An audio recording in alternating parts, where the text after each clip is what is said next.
नमस्कार दोस्तों, सभी को हैप्पी न्यू ईयर। साल का प्रथम दिन सबको मुबारक हो। भोलेनाथ, दुर्गा माता, शेरा वाली, जोता वाली, शिव शंकर, गणेश जी से यही प्रार्थना है कि जो जो शिव कथा को जहाँ बैठे सुन रहे हो उन सब की मनोकामना पूर्ण होए। 2025 जैसा भी गया, सुख दुख के साथ ही अच्छा गया। सभी स्वस्थ, सुखी और संपन्न है। इस 2026 के उत्तम मंगल, सुख, समृद्धि और स्वास्थ्य लाभ की प्रार्थना हेतु हम सभी को नए साल की मुबारकबाद। Happy new year. सभी को नया साल मुबारक हो। आइए शिव कथा में प्रवेश करते हैं। पहले सभी देवताओं का आह्वान कर लें। गजाननं भूतगणादि सेवितं कल्पित जम्बू फलचारु भक्षणं उमासुतं शोक विनाशकारकं नमामि विघ्नेश्वर पाद पंकजं नीलांबुजामल कुमलांगं सीता समारोपित वामभागं पाणो महासायक चारुचापं नमामि रामं रघुवंशनाथं त्वमेव माता च पिता त्वमेव बन्धुश्च सखा त्वमेव विद्या द्रविणं त्वमेव सर्वं मम देव गुरु ब्रह्मा गुरु विष्णु गुरुर्देव महेश्वर गुरु साक्षात् परब्रह्म तस्मै श्री गुरुवे नमः। आनंदी आनंद कर सब संकट दूर, जो सेवक शरण पड़े सदा रहे भरपूर।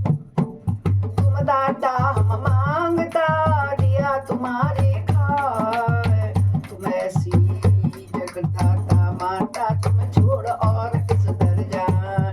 सदा भवानी गायनी, सिद्धि करें गणेश।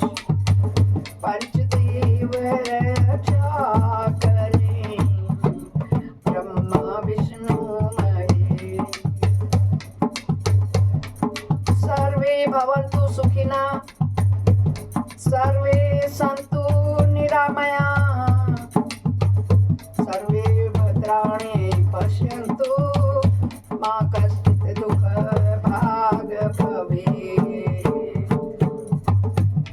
हम कथा सुनाते हैं शिव शंकर की, शिव महापुराण, शिव रुद्र संहिता, शतरुद्र संहिता,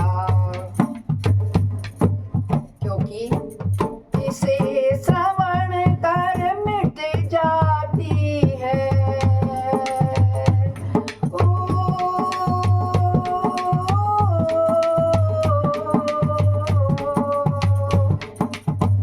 इसे श्रवण कर मिट जाती है जन्म जन्म की व्यथा।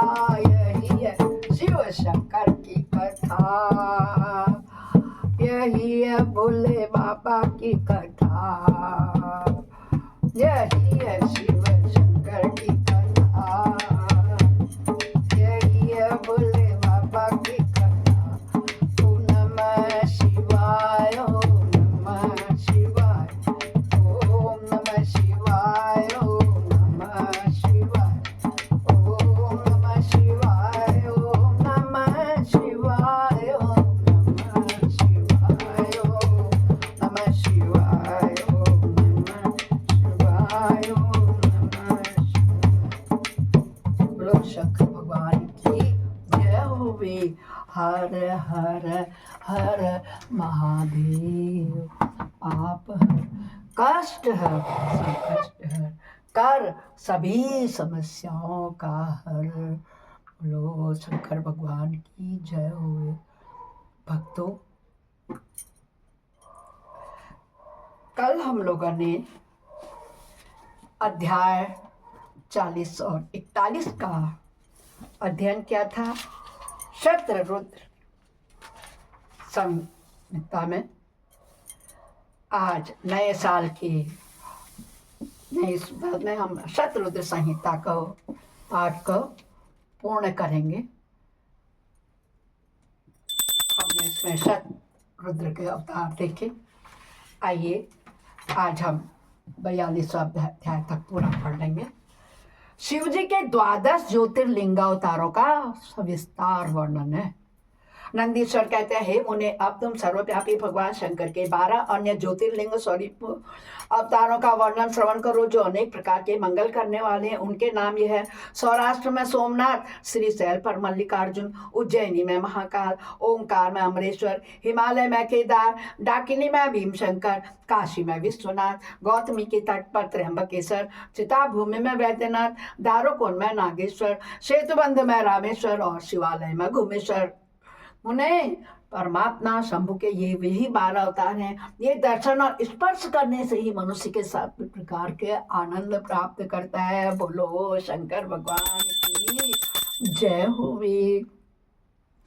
क्या कहते, सब प्रकार के आनंद प्रदान करता है। कहा ना मुने, पहला अवतार सोमनाथ का है।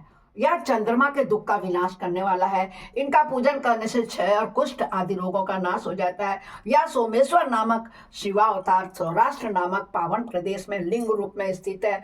पूर्व काल में चंद्रमा ने इनकी पूजा की थी। वहीं संपूर्ण पापों का विनाश करने वाला एक चंद्रकुंड है, जिसमें स्नान करने से बुद्धिमान मनुष्य संपूर्ण रोगों से मुक्त हो जाते हैं। परमात्मा शिव के सोमेश्वर नामक महालिंग का दर्शन करने से मनुष्य पाप से छूट जाता है और उसे भोग और मोक्ष सुलभ हो जाते हैं। अर्थात शंकर जी का मल्लिकार्जुन नामक दूसरा अवतार श्रीशैल पर हुआ, वह भक्तों को अभीष्ट फल प्रदान करने वाला है। हे मुने, भगवान शिव परम प्रसन्नता पूर्वक अपने निवास भूत कैलाश गिरी से लिंग रूप में श्रीशैल पर पधारे हैं। पुत्र प्राप्ति के लिए इनकी स्तुति की जाती है। हे मुने, यह जो दूसरा ज्योतिर्लिंग है ना, वह दर्शन और पूजन करने से महाशुभकारक होता है और अंत में मुक्ति भी प्रदान करता है। इसमें तनिक भी संशय नहीं है। शंकर जी का महाकाल नामक तीसरा अवतार उज्जैनी नगरी में हुआ। वह अपने भक्तों की रक्षा करने वाला है।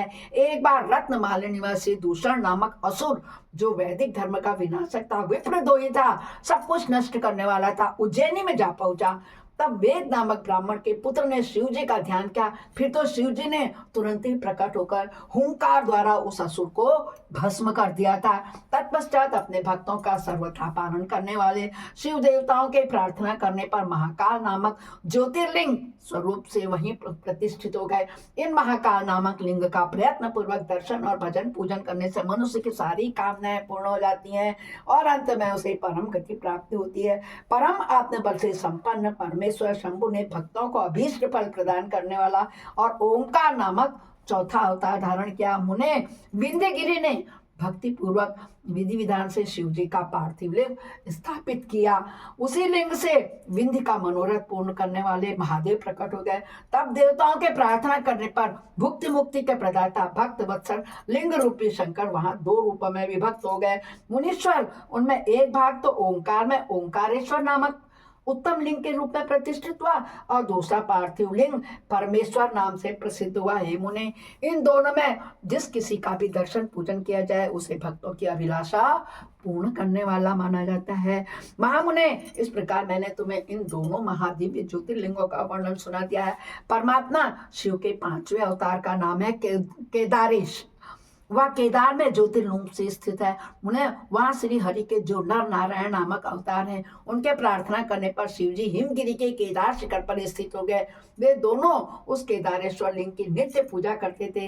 वहां शंभु दर्शन और पूजन करने वाले भक्तों को अभीष्ट प्रदान करते थे। हितात सर्वेश्वर होते हुए भी शिव इस खंड के विशेष रूप से स्वामी है। शिव जी का यह अवतार संपूर्ण अभीष्टों को प्रदान करने वाला है। महाप्रभु शंभु के 6ठे अवतार का नाम भीम शंकर है। इस अवतार में उन्होंने बड़ी बड़ी लीलाएं की और भीमासुर का विनाश किया। कामरूप देश के अधिपति राजा सुदक्षिण शिव जी के भक्त थे। भीमासुर उन्हें पीड़ित कर रहा था। तब शंकर जी ने अपने भक्त को दुख देने वाले उस अद्भुत असुर का वध करके उनकी रक्षा की। फिर राजा सुदक्षिण के प्रार्थना करने पर स्वयं शंकर जी डाकिनी में भीम शंकर नामक ज्योतिर्लिंग से स्थित हो गए। मुने, जो समस्त ब्रह्मांड स्वरूप तथा भोग मोक्ष का प्रदाता है, वह विश्वेश्वर नागेश्वर नामक 7वां अवतार काशी में हुआ। मुक्तिदाता सिद्ध स्वरूप स्वयं भगवान शंकर अपनी पूरी काशी में ज्योतिर्लिंग रूप में स्थित है। विष्णु आदि सभी देवता, कैलाशपति शिव और भैरव नित्य उनकी पूजा करते हैं। जो काशी विश्वनाथ के भक्त हैं, ये दर्शन मैंने भी किए भक्तों, काशी विश्वनाथ के दर्शन। शंकर भगवान की जय हो। जो मनुष्य उनके नामों का जप करते हैं वे कर्मों से निर्लिप्त होकर के कैवल्य पद की भागी होते हैं। चंद्रशेखर शिव का जो त्र्यंबकम नामक 8वां अवतार है वह गौतम ऋषि के प्रार्थना करने पर गौतमी नदी के तट पर प्रकट हुआ था। गौतम की प्रार्थना से उनके मुनि को प्रसन्न करने के लिए शंकर जी प्रेम पूर्वक ज्योतिर्लिंग स्वरूप वहां अचल होकर के स्थित हो गए। अहो, उन महेश्वर का दर्शन और स्पर्श करने से सारी मनोकामनाएं सिद्ध हो जाती हैं, तत्पश्चात मुक्ति भी मिल जाती है। शिव जी के अनुग्रह से शंकर प्रिया परम पावनी गंगा गौतम के स्नेहवश महागौतमी नाम से प्रवाहित हुई। उनमें 9वां अवतार वैद्यनाथ नाम से प्रसिद्ध है। इस अवतार में बहुत सी विचित्र लीलाएं करने वाले भगवान शंकर रावण के लिए भी आविर्भूत हुए थे। उस समय रावण द्वारा अपने लाए जाने का ही कारण मानकर महेश्वर ज्योतिर्लिंग स्वरूप में चिता भूमि में प्रतिष्ठित हो गए। उस समय से वे त्रिलोकी में वैद्यनाथेश्वर नाम से विख्यात हुए। वे भक्ति पूर्वक दर्शन और पूजन करने वाले थे, भोग मोक्ष के प्रदाता थे। मुने, जो लोग इन वैद्यनाथ जी के शिव को महात्म्य को पढ़ते हैं तथा सुनते हैं उन्हें यह भुक्त मुक्ति का भागी बना देता है। 10वां नागेश्वर कहलाता है। यह अपने भक्तों की रक्षा के लिए प्रादुर्भाव हुआ था। यह सदा दुष्टों को दंड देता रहता है। इस अवतार में शिव जी ने दारुक नामक राक्षस को, जो धर्मघाती था, मारकर वैष्णव के स्वामी अपने सुप्रिय नामक भक्त की रक्षा की थी। तत्पश्चात बहुत सी लीलाएं करने की परात्पर प्रभु शंभु लोकों का उपकार करने के लिए अंबिका सहित ज्योतिर्लिंग स्वरूप रूप में स्थित हो गए। मुने नागेश्वर नामक उस शिवलिंग का दर्शन तथा अर्चन करने से राशि के राशि महान पातक तुरंत विनष्ट हो जाते हैं। मुने, शिव जी का 11वां अवतार रामेश्वर अवतार कहलाता है। वह श्री रामचंद्र जी का प्रिय करने वाला है। इसे श्री राम ने ही स्थापित किया था।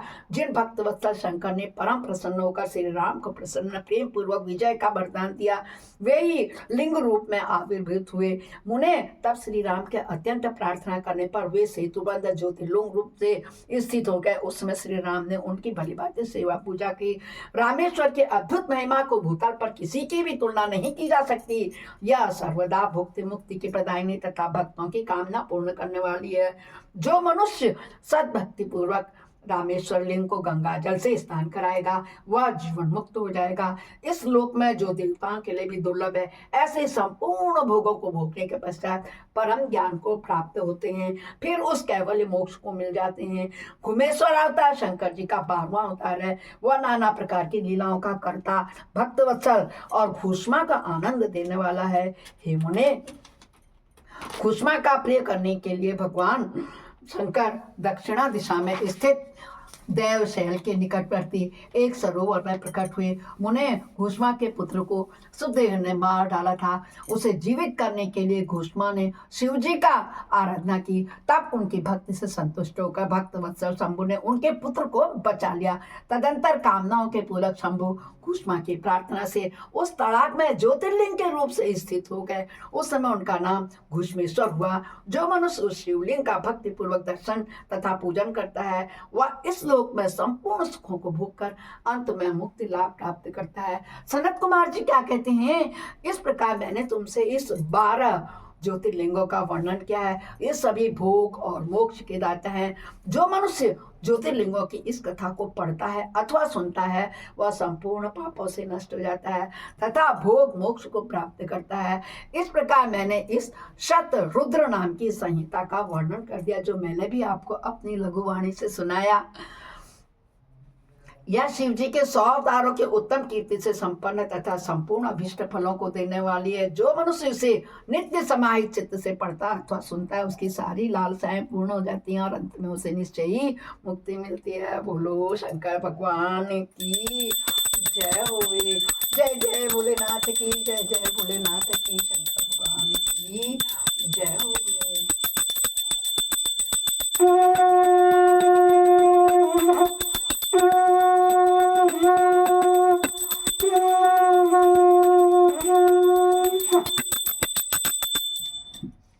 अपराध सहस्राणि क्रियन्ते यानि समय दासोऽहमिति मम त्वां क्षमस्व परमेश्वर मंत्रहीनं क्रियाहीनं भक्तिहीनं सुरेश्वर यद् पूजितं मया देव परिपूर्णं तदस्तु मे यद् पूजितं मया देव परिपूर्णं तदस्तु मे। हे शंकर भगवान,